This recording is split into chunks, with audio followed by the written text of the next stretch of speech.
I got to know Congressman Jim Jordan through his brother, Jeff Jordan.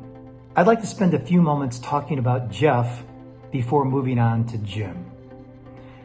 Jeff Jordan is one of the best wrestling coaches in America. As a coach for St. Paris Graham High School in Ohio, he created a dynasty, and his record speaks for itself. I believe an even greater achievement was his youth wrestling camps that he devised and ran. Jeff would invite groups of around 30 youths that were at the same age and weight and wrestling ability. It was a veritable who's who of youth wrestling in America, and we ultra-competitive dads brought our boys there for Jeff's great coaching and the ability to spar with the best partners in the nation. Iron sharpens iron was a frequent explanation of what was happening at Jeff's camp in rural Ohio, where the boys slept in sleeping bags on the mats and pretty much ate, slept, and wrestled. Jeff Jordan is an intense guy. His facilities were Spartan. He had a Spartan lifestyle.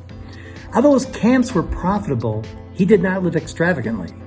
He preached hard work, dedication, grit, perseverance, and humility. One of Jeff's speeches I liked most was when he would first meet the incoming campers and made it abundantly clear that he had absolute zero tolerance for bullying or intentionally trying to physically or emotionally hurt someone. Jeff Jordan was a leader. He was an alpha male. When Jeff walked into the room, all the youth wrestlers, high school and college counselors, and even the dads sat up, shut up, and took notice. He led by example, and his campers thrived and improved. My boys and I attended dozens of camps over a 10-year period. Early on, after a brutal late-night session, I stumbled upon a group of the counselors and dads chilling in Jeff's office. Everyone was relaxed and the mood was light. Then, to my utter amazement, this no-nonsense man, Jeff Jordan, began to regale the group with stories. Within minutes, we were literally rolling on the floor laughing. I couldn't believe that this resolute wrestling general was also one of the funniest human beings I had ever met. I remember being equally shocked and admittedly envious that a guy could be so well-to-do, good-looking, and also funny as hell. Jeff did take time off during the camp and let others coach some of the wrestling technique sessions. Jeff was an All-American wrestler from the University of Wisconsin. Jeff's sub was his brother, Jim, who also wrestled for the University of Wisconsin. But Jim had won the NCAA championships not once, but twice. So the substitute teacher had a more stellar wrestling career than the main man. The first time I saw Jim come in to coach, I could see the boys were loose and a tad rowdy. I knew they felt that a sub would not have the respect and bona fides of their leader, Jeff. I expected that the session would not be productive, but I thought it was okay to give the boys a break. When Jim came into the room and introduced himself, he looked impressive. He was lean and muscular like his brother. He was handsome, but there was a difference in the two brothers. Jim had a smile on his face. His bright blue eyes twinkled. His voice was not as commanding and urgent as Jeff's, but there was something about Jim's confidence, about his breezy style and sincere attention to the boys that I saw that they instantly liked him and gave him their respect. The wrestlers liked Jeff too, but honestly, they were a little afraid of him. They liked Jim, but he did not intimidate them, and the boys tried hard because they wanted to please him. Jim's technique coaching was unhurried and top-notch, and he made it fun by cracking jokes and using homespun phrases to make his point. After a couple years of hearing Jim coach, these folksy aphorisms were like comfort food and would bring smiles to the experienced campers' faces. One of his favorite sayings was, "Deep in the heart of Texas." He would say this whenever he wanted a wrestler to reach far or penetrate the opponent's defenses aggressively. Probably the favorite aphorism was, "As sweet as sugar on frosted flakes." This was usually a closer. After Jim would show a sequence of technical moves, counter moves, and holds, When he finished and the wrestler would have scored his point or pinned his foe, Jim would say, "That's as sweet as sugar on frosted flakes." While Jeff could be hilarious when he wanted to be, Jim was funny, amiable, and charismatic most of the time. I was not surprised that Jim was an assistant wrestling coach for the Ohio State Buckeyes, but I was surprised to hear that Jim had earned a law degree. When I heard at one of the summer camps in 2005 that Jim was running for Congress, I was elated. This rugged, smart winner was just the kind of person I wanted representing our country on Capitol Hill. Even though I lived in Maryland, the first thing I did when I got home was send a check to Jordan's first campaign for Congress in Ohio. That Thanksgiving, after Jordan had won his seat, I told my family that a dynamo was coming to Washington. My brother-in-law was working for a federal agency in D.C., and I told him he might want to look up Jim Jordan.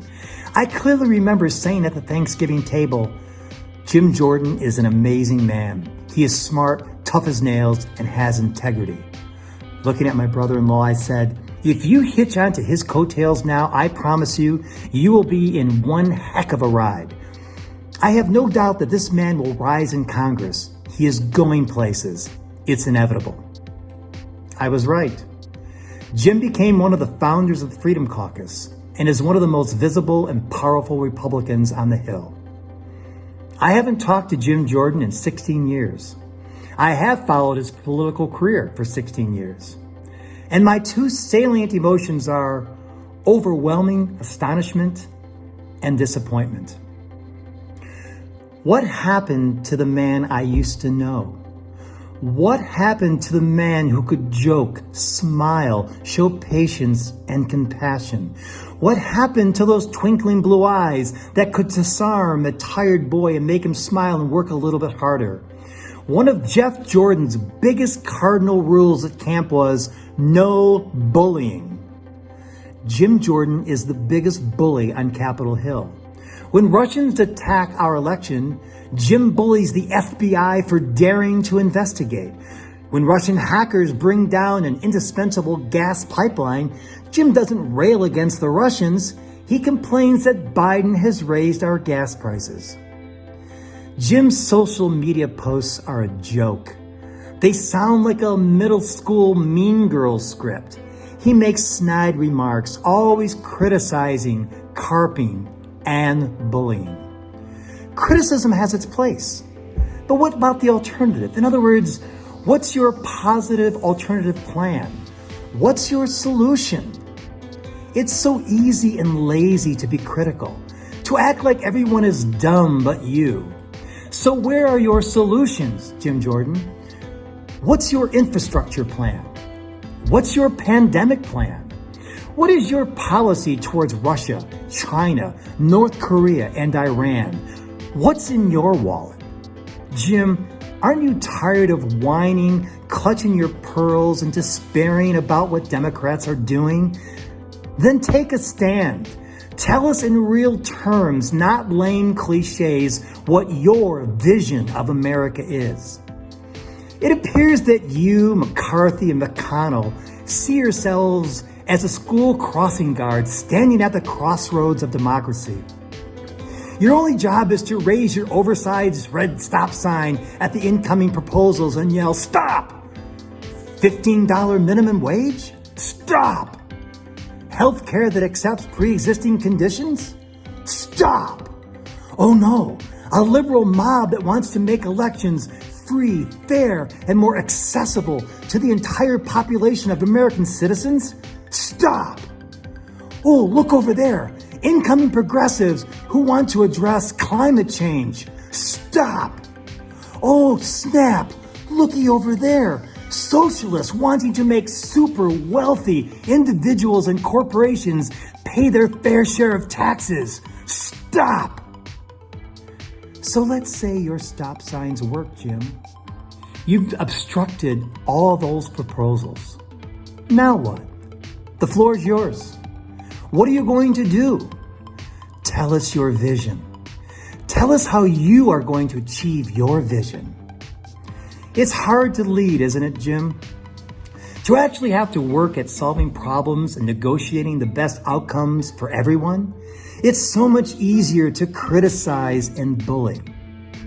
It is immeasurably ironic to me that you recently railed against and bullied a respected career servant to our country, an octogenarian who has dedicated himself to saving Americans from disease and pandemics.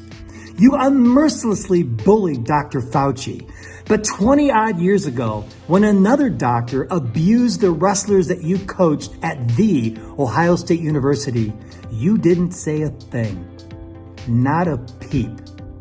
Silence for an abuser doctor, wrath against a hero doctor. Jim, I believe that Thanksgiving table 16 years ago, that you had the potential to have a meteoric political career. I believed then, and still do, that you could be a U.S. Senator from Ohio someday if you choose. I believe it's possible that you could someday run for president and win. If that happens, I fervently hope that when you sit at the Senate or Oval Office, you can look deep within and find the man I knew 16 years ago. That man was not a lazy opportunist who just wanted to score political points and wasn't interested in making the world a better place. That man was not a bully. From New York to California to deep in the heart of Texas, if you could show Americans that man I knew 16 years ago, now that would be as sweet as sugar on frosted flakes.